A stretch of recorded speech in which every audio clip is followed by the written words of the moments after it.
जय जय श्री राधे। भक्ति भक्ति भगवंत गुरु चतुर्नाम वपु एक, इनके पदबंधन किए नाशे विघ्न अनेक। आज की कथा में चतुर्भुजी कीर्तन निष्ठ जी का चरित्र वर्णन करेंगे। गोस्वामी श्री हितहरवंश महाप्रभु के श्री चरणों के प्रताप से चतुर्भुज दास जी ने गौड़वाना प्रांत को तीर्थ के समान पवित्र बना दिया। आपने भक्ति प्रताप का गान किया। उनके द्वारा सभी लोगों में दास्य भाव दृढ़ हुआ।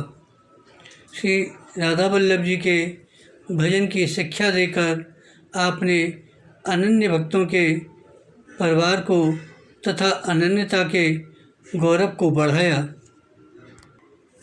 गौड़वाने देश भक्त ले सहुने देखे कहूँ, मानुष को मारे इष्ट देव को चढ़ायो है।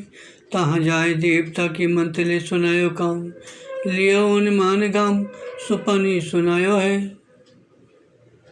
स्वामी चतुर्भुजू के बेग तुम उदास हो, ना तो है ना सब गाम भजो आयो है।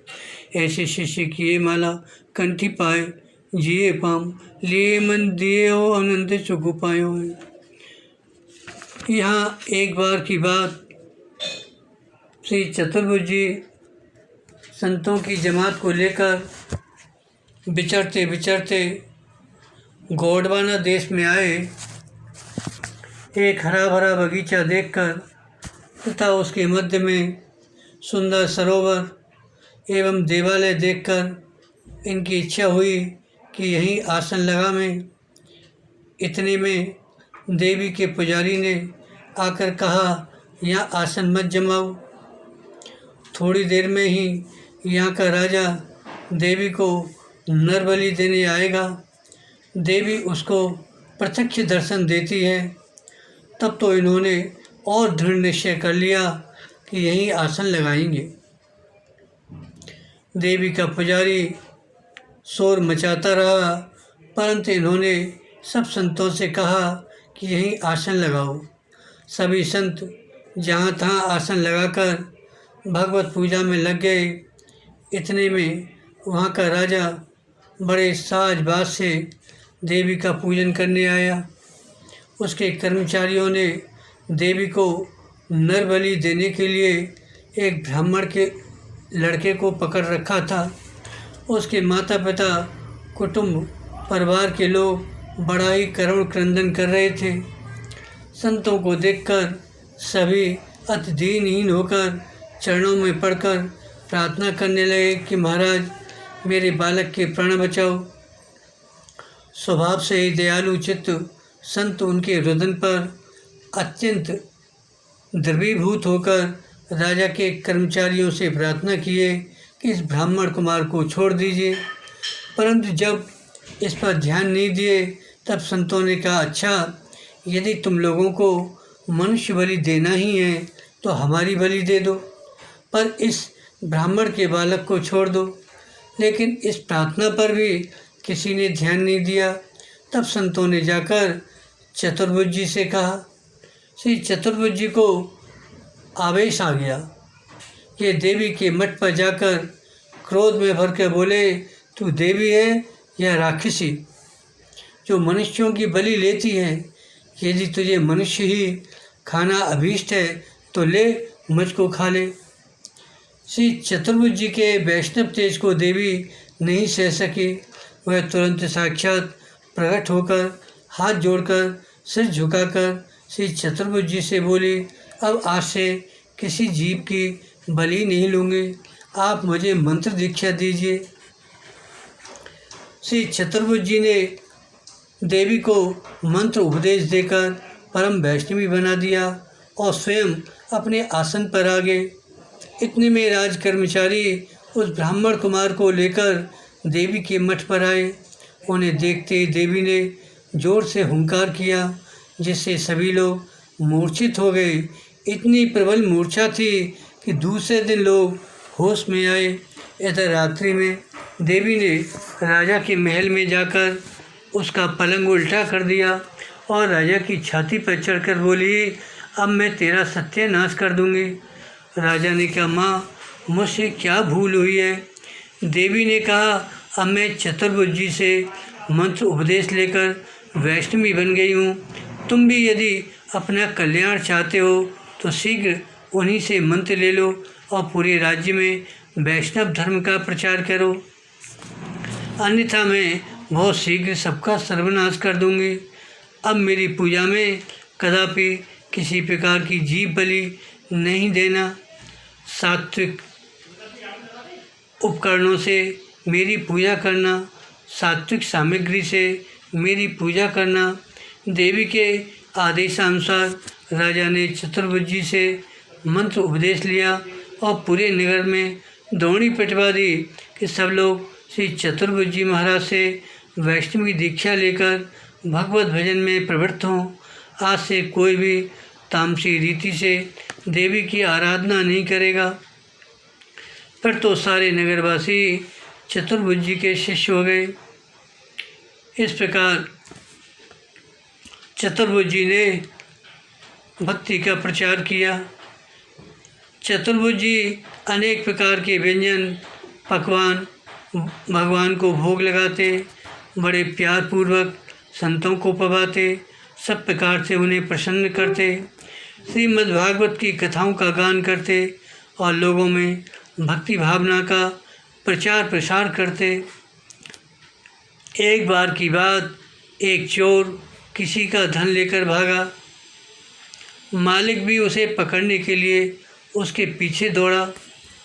उसे कहीं छिपने का स्थान नहीं मिला।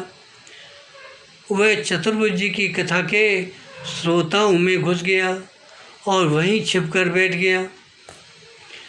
भीड़ में उस धनी ने उस चोर को देख नहीं पाया। इसी बीच पुराण की कथा में उस चोर ने सुना कि मंत्र दीक्षा लेने से दूसरा जन्म हो जाता है। भगवान की शरण ग्रहण कर लेने पर जीव का नाम, कुल, गोत्र आदि सब बदल जाते हैं। इसी से दीक्षा उपरांत उसका दूसरा जन्म कहा जाता है। जैसे कन्या पिता के घर में जब तक रहती है तब तक पिता के ही कुल गोत्र की कही जाती है, परंतु विवाह के बाद वह पति के कुल एवं गोत्र की हो जाती है। उसी प्रकार संसार में रहने पर जीव अपने पिता माता के कुल गोत्र का कहा जाता है, परंतु श्री कृष्ण की शरण लेते ही वह श्री कृष्ण के ही कुल गोत्र का अर्थात अच्युत गोत्र का हो जाता है। कथा श्रवण कर लेने पर चोर ने निश्चय किया कि मैं भी स्वामी चतुर्भुजी से मंत्र उपदेश लूँगा। यह कथा का तात्कालिक चमत्कार है। देखो, जन्म के चोर का कलुषित हृदय, जन्म से चोर व्यक्ति का कलुषित हृदय शुद्ध हो गया और उसमें जगत से वैराग्य, भगवान के चरणों में अनुराग एवं संत सद्गुरु तथा शास्त्र के वचनों में दृढ़ विश्वास हो गया। उसने कथा समाप्त होते ही जो भी धन चुरा कर लाया वह सब चतुर्भुजी को भेंट कर दिया। मानो उस चोर ने अपना सर्वस्व समर्पण कर दिया। उसने दीक्षा के लिए प्रार्थना की। प्रथम तो श्री चतुर्भुजी ने बहुत मना किया, परंतु चोर के प्रेम आग्रह से इन्हें दीक्षा देनी पड़ी। इतने में ही वह धनी वहाँ आ गया और उसने चोर को पहचान कर पकड़ लिया और पकड़कर राजा के पास ले गया। जब राजा ने चोर से पूछा कि तुमने चोरी की, तो चोर बोला, मैंने तो इस जन्म में किसी का कुछ भी नहीं चुराया है। जब राजा कोई निश्चित निर्णय नहीं कर पाए तो उसने चोर की सत्यता की परीक्षा के लिए यह उपाय किया। पहले चोर के हाथ में कच्चा सूत लपेटा गया, उसके बाद घी लगाकर पीपल का पत्ता चिपकाया गया, इसके बाद लोहे का फार अग्नि में तपाकर लाल करके उसके हाथ पर रखा गया। उस समय उसने असंख्य लोगों के बीच में कहा, यदि सचमुच गुरुदेव तथा गुरु ग्रंथ के कथना अनुसार दीक्षा उपरांत दूसरा जन्म हो जाता है तो यह तप्त लोह मुझे किंचित मात्र भी नहीं जला सकेगा। उसके दृढ़ विश्वास की विजय हुई। हजारों नर नारियों ने देखा, उस तप्त लोह को हाथ में लेकर वह 7 पग चला, परंतु हाथ जलने की बात ही क्या, वह कच्चा सूत एवं पीपल का पत्ता भी नहीं जला। उसे दृढ़ विश्वास था, अतः भगवान ने उसकी रक्षा की, इसलिए उसके हाथ नहीं जले। प्रियदास जी कहते हैं कि यह शिक्षा दीक्षा की रीत मुझे बहुत प्रिय लगी।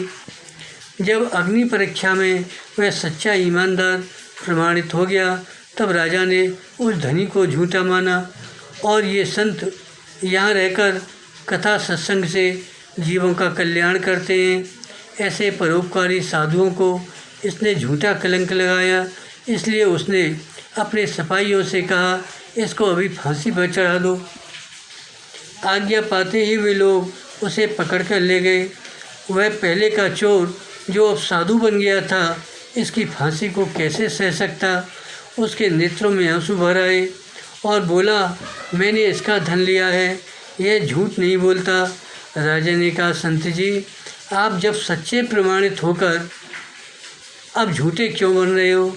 उसने कहा, श्री स्वामी चतुर्भुज जी महाराज की महिमा अनंत है, उन्हीं की कृपा से मैं चोर होकर भी ईमानदार प्रमाणित हुआ। ऐसा कहकर उसने शिक्षा दीक्षा एवं पुनर्जन्म की बात सुनाई। राजा ने सब प्रसंग सुनकर उस धनी को भी छोड़ दिया और श्री स्वामी जी के पास आकर उनसे उपदेश ग्रहण किया। इनके उपदेश उसे बहुत ही अच्छे लगे। उनसे प्रभावित होकर वह भी शिष्य बन गया। उसने भी नया जीवन प्राप्त किया और भगवत प्रेम में उसका हृदय सराबोर हो गया। एक बार की बात, संतों की एक मंडली तीर्थ यात्रा करती हुई जा रही थी। रास्ते में उन्हें एक पका हुआ चना का खेत मिला। संत लोग फसल तोड़ तोड़ कर खाने लगे। खेत के रखवालों के मुख उदास हो गए। उन लोगों ने शोर मचाते हुए कहा, आप लोग फसल को न उजाड़िए, यह खेत स्वामी चतुर्भुज जी का है। अब तो ये बात सुनी संतों ने। यह सुनकर संत तो बड़े प्रसन्न हुए कि हमारा काम बन गया, यह तो हमारा ही खेत है। किसी ने जाकर स्वामी जी से कह दिया, संत लोग खेत को अपना मानकर तोड़ तोड़ कर खा रहे हैं। यह सुनते ही आप मिष्ठान प्रसाद लेकर खेत पर आए और बड़े प्रसन्न होकर बोले, संतों ने मुझे आज अपना मान लिया, इससे मुझे बहुत बड़ा सुख मिला। इसके पश्चात अन्य विनय करके सभी संतों को आप अपने घर पर लगा लाए और विविध प्रकार के व्यंजन प्रसाद पवाकर उनकी सेवा की। इसके बाद सत्संग हुआ। उसमें भक्तिमय प्रसंगों की चर्चा चलाकर प्रेम रस पान किया गया। सबको संतुष्ट किया और स्वयं भी संतुष्ट हुए। वर्णन आता है कि गौड़वाने देश में एक भूतों का बाग था। वहाँ अनेकों भूत प्रेत निवास करते थे। उससे वहाँ के लोग बहुत भयभीत थे। जो भी कोई भूल भटक कर उधर चला जाता तो प्रेत उसे नचा नचा कर मार डालते। उनके डर से लोग उधर खेती भी ठीक से नहीं कर पाते। यदि कोई साहस करके कुछ खेती बाड़ी करना चाहता तो वे प्रेत बैलों को और किसान को मार डालते, उनकी खेती भी नष्ट कर देते। ऐसे ही अनेकों उपद्रव करते। जब लोग उन्हें बलि देते तब कुछ शांत रहते। संयोगवश एक बार श्री चतुर्भुज जी संतों की जमात लिए उधर ही जा पहुँचे। संतों को किसी एकांत स्थान की खोज थी जहाँ पर जल थल फल फूल आदि मिल सकें, जिससे कि वहाँ रुककर ठाकुर जी की सेवा पूजा भजन साधन कर सकें। किसी दुष्ट ने उसी भूत बाग का संकेत करते हुए कहा, यह बहुत बढ़िया स्थान है, धूनी पानी की सुविधा है, सब प्रकार का सुख है, जो भी संत आते हैं यहीं ठहरते हैं। संतों ने उस दुष्ट की बात सत्य मान ली और उसी बाग में जाकर झाड़ू बुहारू लगाकर आसन लगा लिया, स्नान ध्यान किया, ठाकुर जी की विधिपूर्वक पूजा आरती की, शंख घंटा घड़ियाल बजे, स्तुति कीर्तन हुआ, दंडवत प्रणाम के बाद चरणामृत प्रसाद का वितरण हुआ। संयोग की बात उस समय और सब प्रेत तो कहीं दूसरी जगह गए हुए थे, केवल 30 प्रेत वहाँ थे। उन सबों ने आरती पूजा का दर्शन और नाम संकीर्तन स्मरण किया, जिससे उनके समस्त पाप नष्ट हो गए और उनका उद्धार हो गया। वे सब दिव्य रूप धारण करके भगवान के धाम को चले गए। इसके बाद दूसरे प्रेत आए जो कहीं बाहर गए हुए थे। उनके साथ यमराज के दूत थे जो उन्हें तरह तरह की यातना दे रहे थे। अपने साथी प्रेतों को पाप मुक्त होकर भगवत धाम गए जानकर ये प्रेत बड़े जोरों से हाहाकार करने लगे। तब चतुर्भुज जी ने पूछा, तुम लोग कौन हो और इतने दुखी होकर इतना शोर क्यों कर रहे हो? वे बोले, हम सब प्रेत हैं, अपने कुकर्मों के फलस्वरूप हमें प्रेत योनि मिली है। हमें यमराज ने रहने के लिए भाग दिया। आपने एक तो हमारी जगह पर दखल कर लिया, दूसरे हमारे बहुत से साथियों को पाप मुक्त कर उनका उद्धार कर दिया। हम बाहर गए थे अतः रह गए, इसी शोक से हम रो रहे हैं। हम भी आपके दरस परस से पाप मुक्त होकर प्रेत योनि से उद्धार चाहते हैं, परंतु ये यमराज के दूत हमें आपके पास आने नहीं देते। अब आप ही हम लोगों पर दया करके हमारा उद्धार कीजिए। अब चतुर्भुज जी ने पूछा, तुम लोगों के उद्धार के लिए हम क्या करें? जैसे भी तुम्हारा उद्धार हो हम वह करने के लिए तैयार हैं। तब प्रेतों ने कहा, महाराज एक गड्ढा खुदवा कर उसमें सभी संतों का तथा अपना चरणामृत भरवा दीजिए, उसी का पान करने से हम सबका उद्धार हो जाएगा। श्री चतुर्भुजदास जी ने ऐसा ही किया। रात में प्रेतों ने संत चरणामृत का पान किया। सभी दिव्य देह धारण करके भगवत धाम को चले गए। प्रेतों के मुक्त हो जाने पर यमदूत भागकर यमराज के पास गए और उन्होंने सब वृत्तांत उनसे कह सुनाया। यमराज जी ने हंसकर कहा, तुम लोग ऐसे अभागे हो कि प्रेत तो भक्तों का दर्शन कर चरणामृत पान कर तर गए, परंतु तुम लोग जैसे के तैसे रह गए। जिस समय यमराज यमदूतों की यह वार्ता हो रही थी, उसी समय यमराज के दूसरे दूत उसी गांव के एक ब्राह्मण को बांध कर ले गए थे।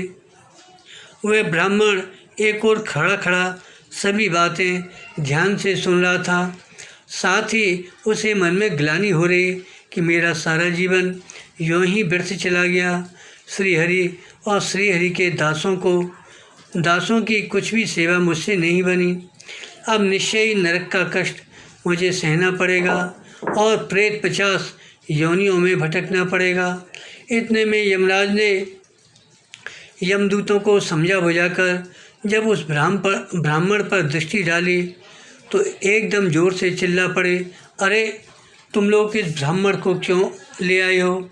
अभी तो इसकी आयु शेष है, इसे वापस करके इसके शरीर में पहुंचाओ और इसी नाम के दूसरा व्यक्ति है उसको बांध कर लाओ। जल्दी करो, कहीं ऐसा न हो कि लोग इसके शरीर को जला दें, फिर मुश्किल पड़ जाएगी। यमदूत तत्काल उस ब्राह्मण को ले गए। लोग उस ब्राह्मण के शव को श्मशान में ले जाकर चिता पर रखकर आग लगाने ही वाले थे।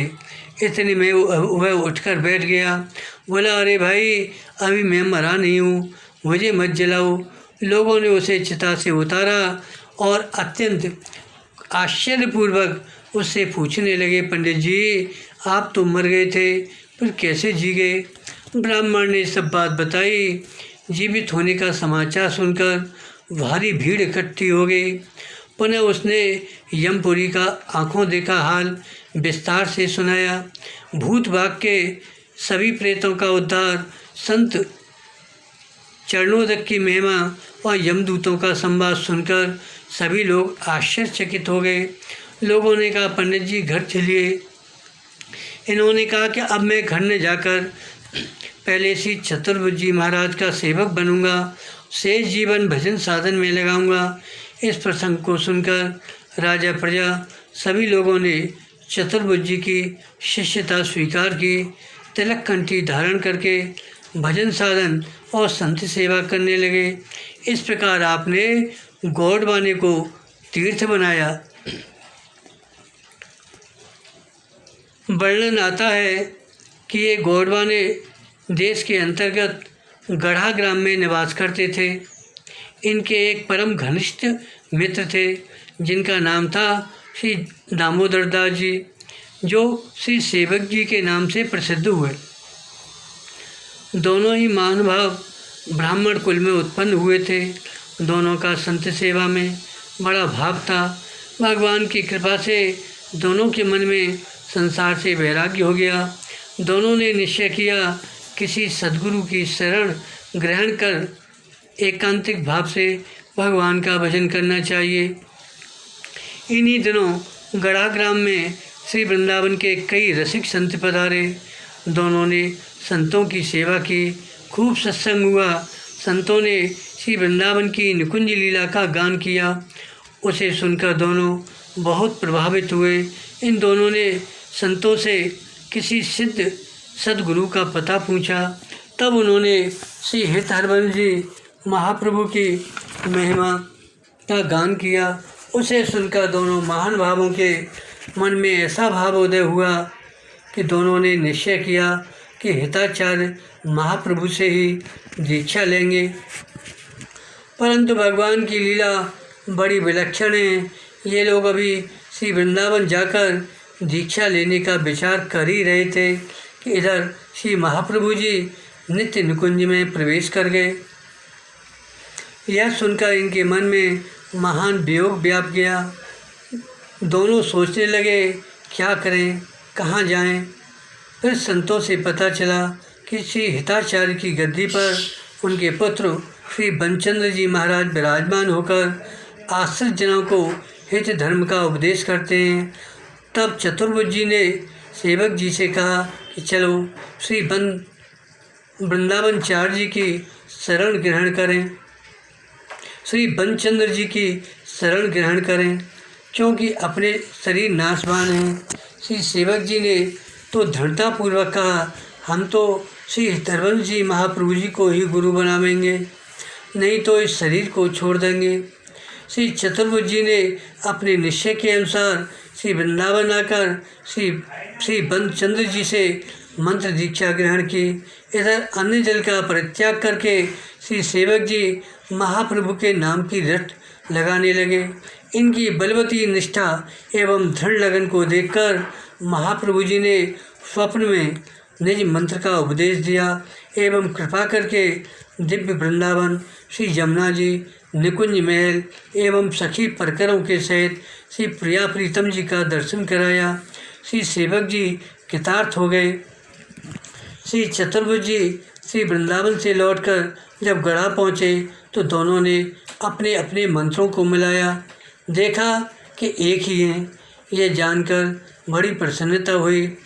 श्री चतुर्भुज जी का श्री हित महाप्रभु में परम अनुराग था, कारण कि परम गुरु थे। बोलो हितरवंश महाप्रभु की जय। जय जय श्री चतुर्भुजी महाराज की जय। भक्त भगवान की जय। जय जय श्री राधे।